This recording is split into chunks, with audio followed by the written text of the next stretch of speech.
Andrea gets regular adjustments because she works with patients, and she uses a lot of hand and arm and shoulders pressure, and it causes pressure on her low back as well. So what our goal is to keep her balanced out so she can do the job that she does.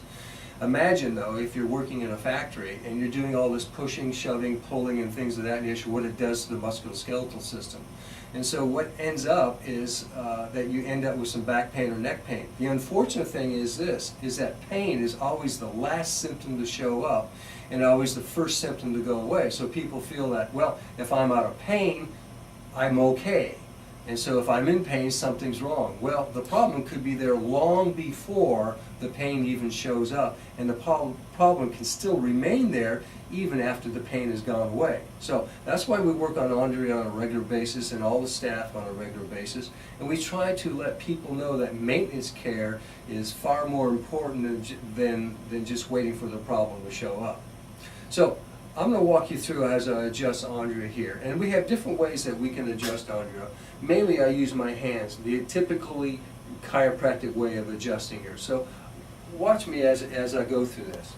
My goal is to see whether or not she is balanced from one side to the next. And I put her feet together and I notice that her right leg is shorter than the left, and I bend her knees and her right leg becomes longer. So that's an indication to me that her right hip is not balanced. And the reason for that is there's some muscle imbalances that are going on through here. So what we're going to do with Andrea today is just give her a good typical full spine adjustment and show you what that's like.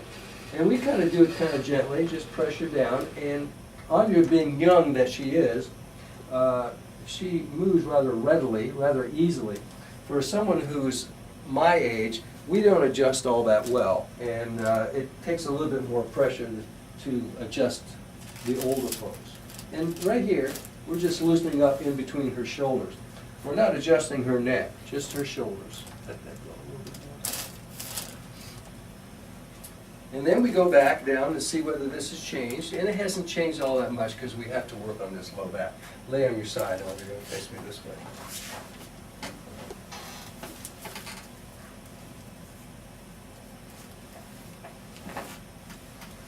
That was great. Now the other side. Okay. And then we adjust both sides, and then have her sit up and sit right here. Now, there's another method that we use for making our chiropractic adjustments. It is for those people who don't like to have their neck cracked. And this is a percussion instrument that I use. And it has a scale on it to let me know whether or not what areas need to be adjusted and what isn't need to be adjusted. But basically what it is like a percussion instrument. And all I do is put pressure like that and lose the joints in place without causing any stressor on the ligaments or the tendons, and it doesn't cause any bones popping. And we just put it on her like so. The best thing about this, the computer knows when to quit. It's a wonderful tool, and it gets people chiropractically balanced out. And a lot of people now are requesting this because it gets the job done without cracking their back.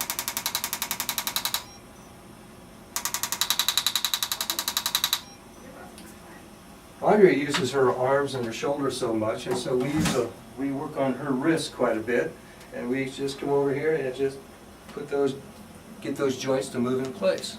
And her elbows. And there she is. She gets this done about 3 or 4 times a week. Keeps her going. All right, thank you.